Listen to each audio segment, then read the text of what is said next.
Hello everybody, welcome back to a brand new video today on the channel. And today I'm going to be doing top 5 horror games you should play if you're just starting in the horror genre, or if you haven't played them, check them out. Okay, let's go. Number 5 is Poppy Playtime.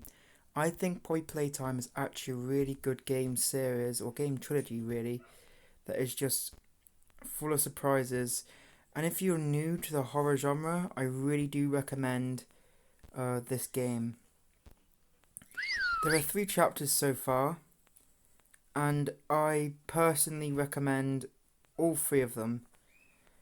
There are going to be some points in this series when I recommend specific chapters or games, but in Poppy Playtime, I don't think you can play one without the other personally, and they're all really good, and I really do recommend you check out these games. Chapter 1, it consists of you getting chased by Huggy Wuggy. The second one is you being chased by Mummy Longlegs. And the third one is you being chased by Catnap. And there is a chapter 4 coming, we just don't know when. Now this is more of a controversial thought, but I think the original Five Nights at Freddy's should come first. Should come fourth. I think the original Five Nights at Freddy's is actually really good.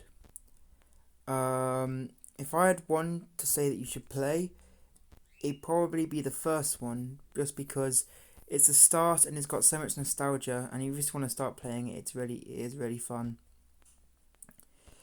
Now, if you are going to get into the Five Nights at Freddy's lore, it's very, very hard. But if you're just looking for the game, then the original Five Nights at Freddy's is a good game just to pass some time. And it's also very fun to play. And also, there's little mysteries that, at that point, I doubt there was even a fully fledged lore book at that point. But it is very good, and I really do recommend it. Now we're into the top 3. And number 3 for me is Doki Doki Literature Club. Now at first you may think, horror game? This is no horror game. Let me tell you guys, it is very much a horror game. It's very depressing. It also has some little bits of comedy in there, but it's mainly just depressing. It's very, very sad. Depressing. There we go. Tongue tied. It's very, very depressing, but it's worth a play if you're into horror games that aren't usually like normal horror games where it's like jump scare all over the place. It's very, very good, and I really do recommend it. And also, if you're wondering why I put this here, let me just show you an image. This is that very same game I just showed you, Doki Doki Literature Club. Number 2 is between 2 actually. Resident Evil 7 Biohazard. That's the first one between the 2. I'm going to put the second slot. Resident Evil 7 Biohazard is a really good horror game. And if you're not too immersed with the Resident Evil lore, you don't have to be for this game. There's only really one point where you really have to be. And at that point, you could just go back. You could play this game and then play the others, because it doesn't really, it fits into the series, but I wouldn't exactly say that you need the series to understand this game. It's very, very twisted and sick, and I do a playthrough on the channel. Yeah, but 2 are fighting over the second slot. That was the first one. Is the Resident Evil 1 remake. I really do recommend this, as it is a game that is quite good, and it starts out the series of Resident Evil, and it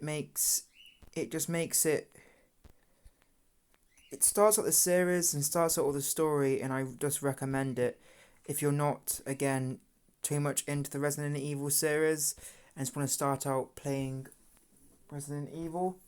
I do recommend this game, as it is very, very good.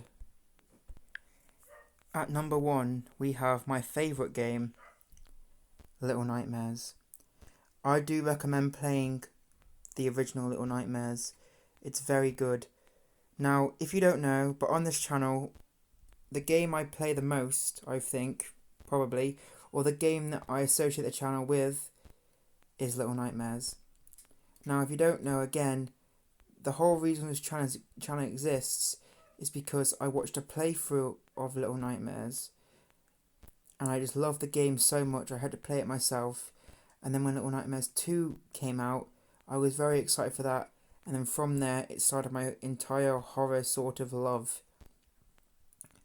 And also, I just love this entire series, and it's got so much lore to it. I think it's one of the most mysterious horror games out there, as at least with some horror games, you have a little bit of information. With this one, you literally have nothing. It's literally a little nightmare. And there we go. That was my top 5 horror games for you to check out if you're new to the horror franchise. If you did like this video, please like and subscribe, but you don't have to. And if you are going to like and subscribe, please hit the notification bell to never miss a video. I upload fairly recently and, quite on a regular basis. So I do recommend that you do like, subscribe and hit the notification bell. But if you don't want to, you don't have to. But until next time, guys, I will see you later. Cheerio.